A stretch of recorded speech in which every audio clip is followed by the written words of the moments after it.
Hi there, guys. I'm Stuart Goodwin from Marshall Music, and this is Stu Speaks With. And tonight we have bass player extraordinaire, musician, entrepreneur. Yeah, yes, definitely. Sunglass collector, Banda Banda. He's joining us tonight. Thank you for being here. Thank you, my brother. Really nice to have you. Thank you. Don't touch me. Thank you. Don't touch me. I told you have to pay for that. Okay. Oh, see, okay. Okay. Banda is very in touch with his emotions, as I think all great musicians are. Yeah, okay. You're not scared to show your love for a fellow man, which I love. I think it has to do with being comfortable with myself. So it's love, man. Hold my hand. We're doing this interview. Are you happy? Let's keep it professional. Okay. Okay. We'll edit this out. Don't worry. Okay. No, we won't. No. We don't have to. I mean, really? What is this? Thank you for having me. Thank you for having me. Pleasure. I'm home, by the way. This is Marshall Music. Yes, your second home. You're here like almost every week, at least twice a week. I love guitars. Cool. Nice. I love guitars and I love the people here. So okay, cool. It's like home. Good. Of music. The home of music. Yeah. Yes. This is where your second home. Yeah. Yeah. I'm happy. So let's talk music. Okay. Let's talk about. We'll talk about all your gear later. Let's talk about how you got into playing music, and were you always a bass player? No, I was never a bass player. Let me tell you my story. My story is very simple. I was just a singer. You know the normal story, church choir. I think that's the introduction to music for most people. That's the same story with me. But what was interesting is that when I started singing and I got interest on the piano, and there was a guy who used to play in church. And he used to have a lot of the holy water. So he used to be lazy to come to rehearsals and everything. And he never wanted to teach me anything. So my way of getting to playing was through the piano, but I had to memorize the fingers, where he was putting his fingers on, and that's how I started playing. Okay. The piano. Literally watching over his shoulder. Watching. I'm like, okay. So when he's not there, I used to come early to rehearsals, because you remember the guys, they're always late. Then I'm like, oh, he puts this, and I could hear if the vibration was the one, the triad and whatsoever. And I remember there was a choir around my neighborhood. There was a guy who used to play the piano there. So the piano belonged to the group, so he was never allowed to allow me to play. But I used to ask him, I'll come early, just even if I don't touch it, just play so I can see what you're doing. So that's how I started playing. Okay. And then there was keyboards for many years before you switched to bass. When did you switch to bass guitar? So I played keyboards. Or do you still play keyboards sometimes in the studio? Or? Studio, yes. Yeah, just studio. And when I'm writing for people and trying to arrange, I never want to be seen playing it. So after that learning process, I taught myself, because I was a visual person, so I taught myself how to play different keys just visually. I'm like, oh, if I move one finger, that's how hard it was for me. Yeah. Until there was a gentleman by the name of Vincent, who came to my neighborhood in a church again. He was playing, and I was like, yo, man, you play so advanced. I've never seen anyone play like that. And fortunately, I spoke to him. I was like, I waited for him after the church thing. I was like, I don't know who you are, but whatever you're doing, I want to do the same thing. So he told me there was a music school, which was Natal Technicon. And I remember I was doing Standard 8. Standard 8, not grade 10. Standard 8. And you're giving away your age. I have to. I'm proud. I look fresh, most. You do. I look young. And so from there, that's what I wanted to do. So I wanted to study music for the love of music, not for anything else. And not to pick up women. No. For even today, for me, it's never about that. It's people who know me playing. They know that even if you are the most gorgeous woman, you can't talk to me after or before the gig, because my mind is in the music thing. Yeah. So then I wanted to do music as a study, so to just get more information and more knowledge about it. And I went to study at the Natal Technicon, the same school as Black Coffee, Zakes Bantwini, Mondli, like all these great Mubegombata. They were there. I found them there. They were my singers, and that's when I got to see oh, you can study music. I didn't know you could study music, but my passion was driving me there, because in my neighborhood there was never anyone who was doing the music thing. So that's how I started. And then moving to bass is because I've always been very aware of traditional music. Yeah. As like growing up, because of my upbringing, my grandmother, my grandfather, and how they used to nurture that side of me and identity whatsoever. So when I went to do my first year at school, there was a lady who was doing her master's in African music at the University of Natal that time. And I remember there was a question to say, can you write music that's African, because we know that it comes more natural for you. And unfortunately, when I got to school, because I was self-taught, I was already advanced in knowing a lot of things, because most people were like, they didn't know a lot of things, but me, I was really advanced. Then when I was playing, and then I started playing the music that I was writing with in collaboration with Monty Ngobo right now, who's the famous Monty Ngobo. And I realized that the music, African music, is based on the bass. You get me? Definitely. So now in school, everyone is studying jazz. We're studying jazz and popular music. And when you're studying jazz, you want to study the bass lines, and they're written for you. Dum, dum, dum, dum, dum. But there was no one to play what I was hearing. Right. You get me? That's the story. And so what I did, I asked my friends around school. I think one of the guys I asked was Nduduzo Makatini, who's like a very famous piano player right now, jazz piano player, to play what I was playing on the keys. And I asked the drummer to come and play something, who was a traditional drum, uneducated, because what I needed was the groove. That groove. Just natural. The natural one. And then that's when I started playing the bass. Okay. So at school, I was a piano player. And then I played the bass for the master's student. Okay. And everyone saw me play the bass, and they thought my feel was the one. Was better than your feel on keys, Yeah, it was like a bass feel, like a strong pulse, basically. That's what bass is all about, the strong pulse. And when I went back to the following year, and I was still doing piano, but most people were interested in me playing the bass. So they were like, oh, we know the piano, there's a lot of piano players. We know you can play piano, but can't you do the bass? That's how it all started. And then after finishing at Natal, I didn't finish. Didn't you? I didn't finish. So when I was at school, then I was asked, I had bursaries because I was an A student. Okay. Lazy, but A still. I was very lazy because my mind is always going like this. And I know. You know this, yeah. My mind is always thinking of a lot of things. I was lazy, and I was thinking this thing is boring me. I want to just play. And I asked one of my lecturers, after they gave me a bursary, I asked them, so, okay, I hear that I'm going to be educated and have this degree or diploma, but what would I do with this diploma? And they asked me, what do you mean? I'm like, what would I do with it? They told me, no, you can... Does this guarantee me R1 million? Yeah. I've always wanted to do things that will... I've always wanted to do things that will make sense to me. I've always been selfish about what I want to do. You know? Oh, that's good. I'm still the same today. It's good. So I asked them if this will do anything for me. And they said, no, you can teach. And I said, I don't want to teach. That's the first thing I don't want to do. And then they said, you could... maybe teach, or you could write scores for movies. I'm like, that I can do anyways. But what can this do for me? And I decided, actually, I think I will skip my bursaries, but still come to class. I didn't want a qualification. I wanted to learn music. That was the first thing I wanted to do. It was never a qualification thing. So I still went to school, and I played with the graduates. Yeah. I mean, that's the best place to meet musicians for the future.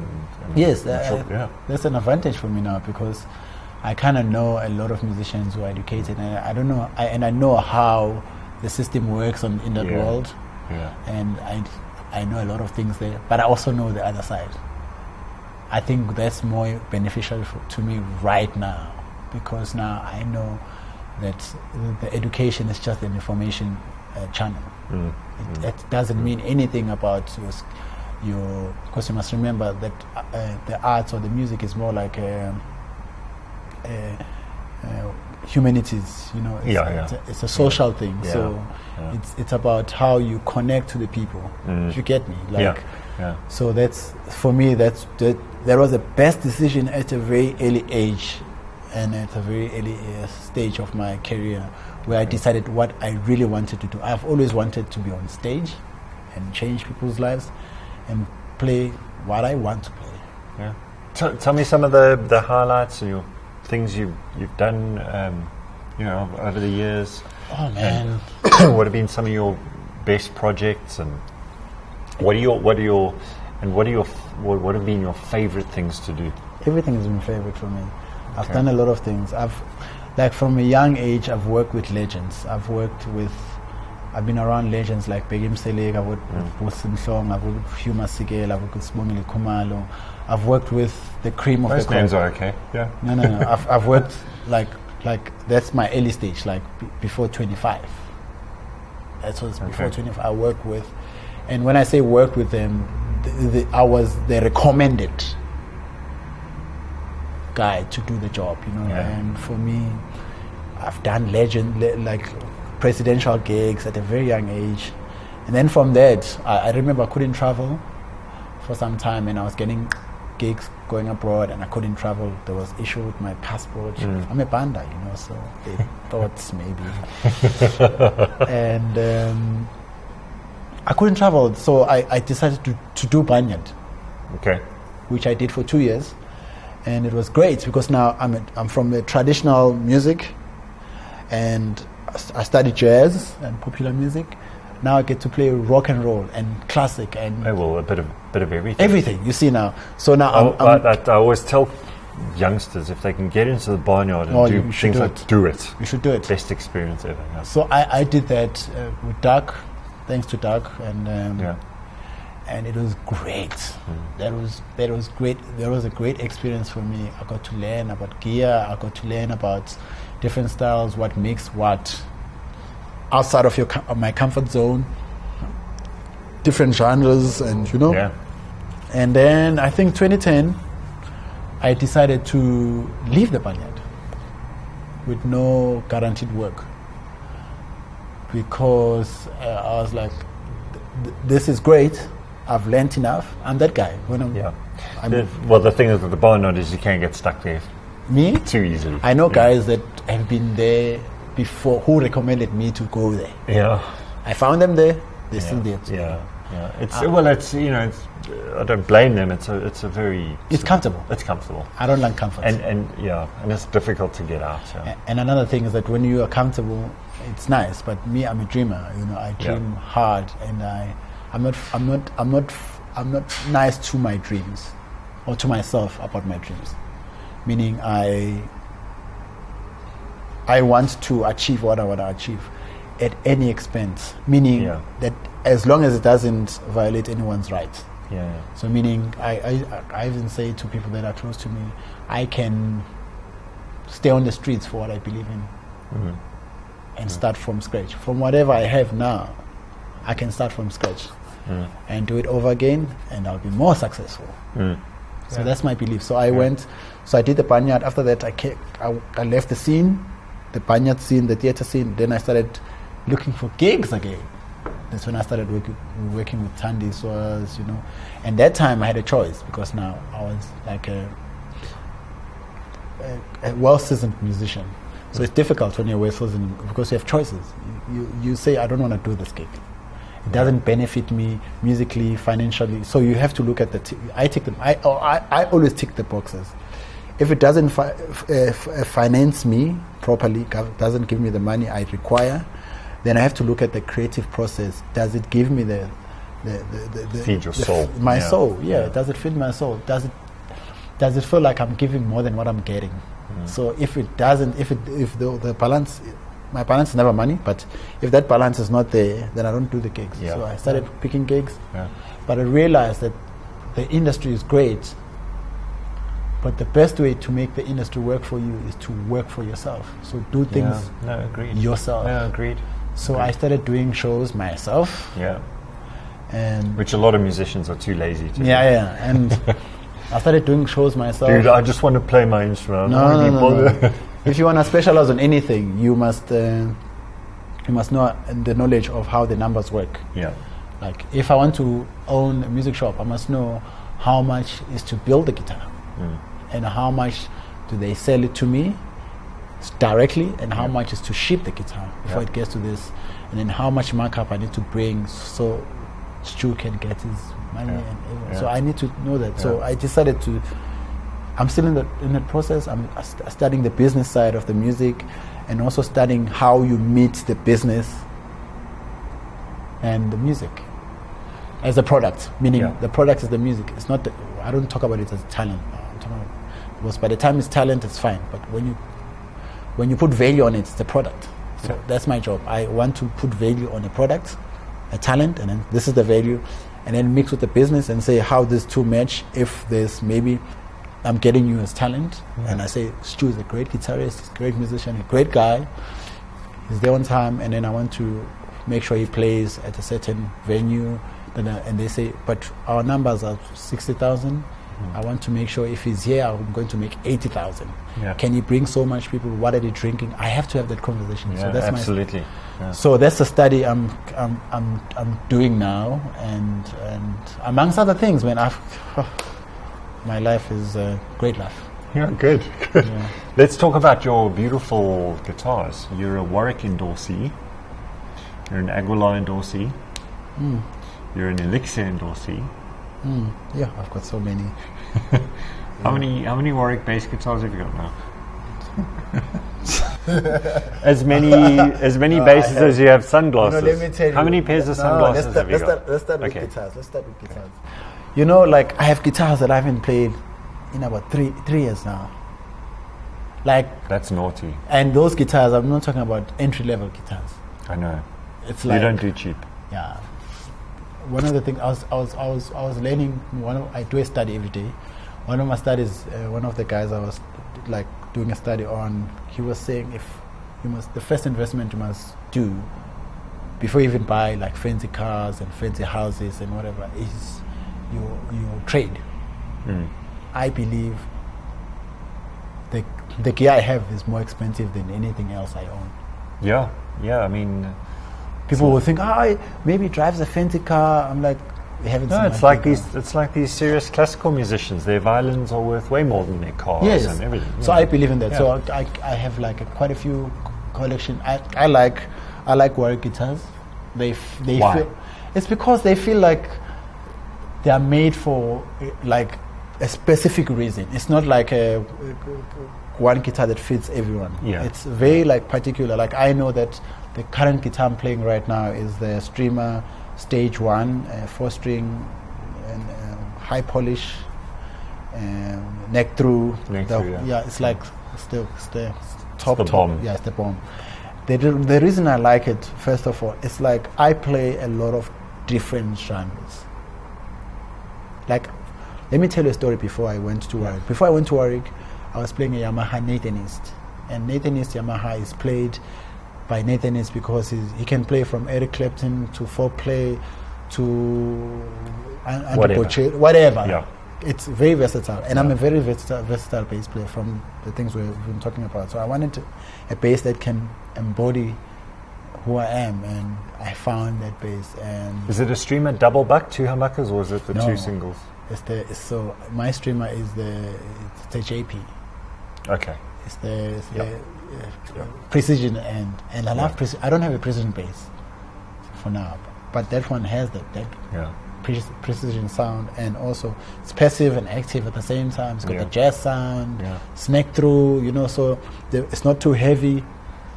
It's quite small, all these things, and it looks gorgeous. I love it, beautiful. So that's the reason I play with. So is that like your main guitar for most situations, or? That's my main guitar. I like playing 4-string. The other basses I have a thumb bass. Please tell people out there, if you can't do it on 4 strings, you can't do it. Tell them. No, but they know this. 4-string is the hardest bass you can play, but they're also the easiest, because now you learn the instrument for what it is. Like you can't. It's like just starting to drive, and then you're driving an automatic, and then you think you are the best driver. Yeah. You must drive the manual first. Yeah. And just, So the 4-string Unfortunately, I didn't start with a 4-string. I started with a 5-string. Okay. But my playing, because of the music I grew up listening to from radio, and I've never really liked the. Anyways, there's 5 notes down. Yeah. It's not a big difference. It's not that many. Yeah, I mean, really. Yeah. It's like, Agreed. Most bass players don't even know how to EQ it. It doesn't even ring on the front of how you know what I'm talking about. Most of the time, like they have to compress or what do you call it? Compress, or they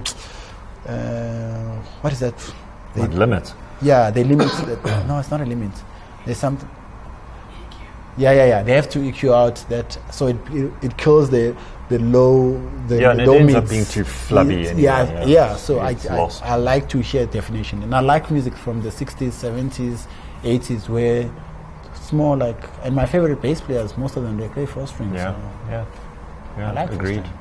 Yeah. And in your other favorite Warwicks, what else have you got? So I have a thumb, and thumb is like it's like that kind of a bass, like it's crunchy, it's and the quintessential Warwick sound, isn't it? My Warwick though is a 1992. Oh wow, okay. So I have a classic, and it's also neck through. Neck through. Yeah. All my basses are neck through. Okay. Sorry, of course. I didn't mean to insult you. All my basses are neck through, and I love that bass, but it's heavy. Yeah. For a skinny guy, no, I'm not skinny. I'm good, but slender. A slender guy. Yeah. For a slender guy, it's heavy, but I love it, especially when I'm doing melody stuff. Most of my own music with the Crocodiles is more like melody and bass same time. So I do like a melody same time, and as I'm playing the bass, the bass line. So it's like another technique, high level. Yeah. So I like that bass for that. Then I have a Katana, neck through 5-string, just the natural oil finish, and it's a 5-string. There's not many of those in South Africa. No, there's not many. Yeah. And that one is quite a special bass, because it's more like a very poppy bass. Okay. So if I was to do like a gig that requires like if I was like in a gospel, like that big band in the gospel, like where I need to slap, and it's the best big sound. Do you slap a lot? Yeah, I slap when it's required. Okay. I know how to. Yeah. Yeah, but I'm always conscious. Like my thing about the bass playing is that if I play rock and roll, you must think I don't know how to play jazz. If I play jazz, you must think like I don't know how to play the next one. That's how I do it. Too many guys are tempted to bring out the thumb, you know. Yeah, it takes a good, strong man to put that thumb away and just keep the groove going. Yeah. So that's why you're talking about glasses. How many pairs of glasses have you got? I don't know. I have a lot. I have more than 10. Maybe I have 15. And they're all really nice. Oh, thank you. They're really classy. You always look good. Oh, thank you. Always look good. Yeah. So let's talk about bass amps. Bass amps. What have you been using in the past, and what are you using now? And my first amp I bought was an SWR. It was popular. That's why. It was big back then. It was popular. That's what I bought. That's why I bought it. Yeah. And it was great, but it didn't give me the range of the frequencies I was hearing. And then I did Mark bass when it came out. Yeah. I was like sort of 10, 12 years ago, I suppose. I pushed that Mark bass. Yeah. Everyone, I remember like the Mark bass thing was nothing that time. Myself, the Concords, the Victor Masondos. Yeah. And you must remember, I was doing gigs every week in a club. So people, and I had a jam session, so people used to play on my amp. So all bass players, they tried the Mark bass on a live stage on my amp. So that's how I pushed it. Yeah. And then it was they're fantastic. I mean, no. Mark bass is something else. Yeah. But I was very particular because I was playing different basses. But Mark bass is nice, but it's got a Mark bass sound. I don't know if it makes sense. It's a very good amp, but with a Mark bass sound. It's got their thing. Their thing. Then I was I was approached to do Aguilar, to chart Aguilar. Because I was such a Mark bass guy, I was like, I've got the best, you know. until I did a gig. I don't know which American was there, like international acts. I don't know if it was Angie Stone, whatever. I can't remember. And I was playing just before the main act, and there was that amp, the Aguilar amp, and I played it. It would have been a DB751, the big one. The big one, yeah, with 810s. Yeah. Oh man, I was so blown away on how much clarity I was getting through the highs, like the high mids and the low mids, and to the bass, and how round. And another thing, people must know this: I don't EQ my bass. I cut. Okay. So if you hear a slap, maybe I've cut a little bit of mid. I don't add treble. It's always flat. So I want to hear like the natural sound. Natural, yeah. I'm the natural guy. So that's when I fell in love, and then I came home. I was like, okay, let's talk about that offer that we had about the Aguilar. I've never been happy. And what is your current Aguilar bass amp? It's the the new AG 700. Yeah, yes. the AG. The AG 700. AG7 is the best because it's got that deep button. If I'm playing passive bass and I want to play like that round sound, then I press that button, and that's what I did. Yeah, I still play Aguilar. Lovely. And effects-wise, are you into Yo. pedals and toys? And I do have pedals. I have a lot of them actually. I've been collecting for the past year. Okay. What collecting for? I've been building. That's how you say. Okay. Building the board. I have the Aguilar toys also. And I have the optimizer. Yeah. I have the. What is the other one? The blue one, man. Why is it slipping? The compressor. No, not the compressor. The fuzzinator. The filter. The filter. Twin filter. Yeah. The filter, and I use the compressor. It's not, but I don't use the Aguilar compressor. Okay. And then I use some delays. I have 2 delays. Okay. So I have the. Are bass players allowed to use delay? If you were to come to my show, and because I'm getting to doing like the. What do bass players say that's like a no-no? No, but you must remember it's my life. I came here alone. I mean, really. I came here alone. I mean, it's my vision. It's my imagination. It has nothing to do with you. No, I'm not judging. I'm not saying you. I'm just saying. You can't tell me I can't be using. Why not? Because you don't know. You're not seeing it. Yeah. People who complain a lot is because they don't know how it's done. Yeah, exactly. So me, I do what I've been saying from this conversation. I've been saying I do what I want to do. And you're using a looper? Yes. I'm sure I've heard. Yes, with a looper as well. Yeah. Okay, cool. The TC. Yeah, cool. Yeah. Cool. So, and the looper, and I've got the 2 delays. I have the MXR delay. Yeah.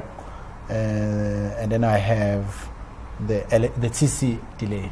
Yeah. Okay. For different reasons. I also have the Line 6 DD. What is it? DD? For the green one, the big one. Yeah. But it's DL4. Yeah, DL4. It's parked. And it's beautiful. Volume pedal. And that's it. Yeah. Nice. Listen, we're running out of time. Before we finish, any advice for youngsters getting out there, young bass players or musicians in general?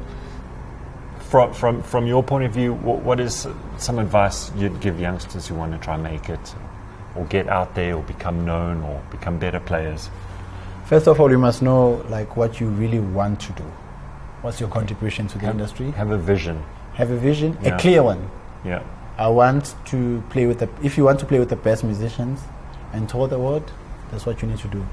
And invest more on the things that will get you there quicker. Okay. Meaning the material, meaning research the best bass players, research about their attitude towards what they do, how much time. Also study the money side of things. Yeah. I always tell there's no use of having the skill if you don't own the money that comes with the skill. So if you want to do anything when it comes to the music thing, work hard, be around people who have the same vision as you. Yeah, super important. Very, very important. And be around people that won't give you the praises all the time. Yeah. Yeah. Just be around those people who tell Don't you. surround yourself with yes people. Yes. Surround yourself with people who go no. No. Yeah. So you can make sense of their no's. Yeah. Don't be offended easy by their Yeah. no's. Yeah. And never give up. And just work hard, man. Just Yeah, work that's hard. good. That's Attend good a lot of advice. shows. That's another thing. You must attend. Yep. It's an investment. Watch, learn, And listen. leave the learning. That's the easiest part. The unlearning is the most important part. Okay. Yeah. Because when you unlearn, you open the gap to learn new things. Right, You can't yeah. learn when you're full. Yeah. That's where the pride comes in. Yeah. Yeah. I met Victor Wooten and I was shocked. He's like, yo, Victor, can I meet you tomorrow? He's like, yeah, that's cool. And I thought, oh, okay. And the guys that I know, like, who are my friends around the world, they have one thing in common. They are the easiest guys to talk to. Yeah, They don't have the pride. Yeah. So you must... Never too big to So just be to meet your accessible fans. Yeah. and be willing to unlearn so that you can remove the pride part. Because the pride comes because you think you know. Yeah. So when you're unlearning, you're removing the pride side. Yeah. You're getting to realize that actually nothing, Yeah. because there's someone who's better than you. Yeah. Give us some social media links It's Banda so Banda. people can follow you. Instagram, are you on Instagram? So Instagram is BANDA1. So it's Banda Banda. Banda Banda. One Instagram. Facebook, Banda Banda, BNDA, everywhere, Banda Banda. That's so Simple, easy. simple. Website, my website is BandaBanda.BandaBanda.Banda. BandaBandaNow.com. BandaBandaNow.com. BandaBandaNow.com. Thank you, Banda Banda, for being with us. Thank you so much. Give us a hug. Ooh. Thank you, my brother. Thanks for being here. I love the chats, man. It was all right. You're so easy to talk to. It's a conversation. Thanks, guys. That's all for now, and we'll catch you soon. Cheers.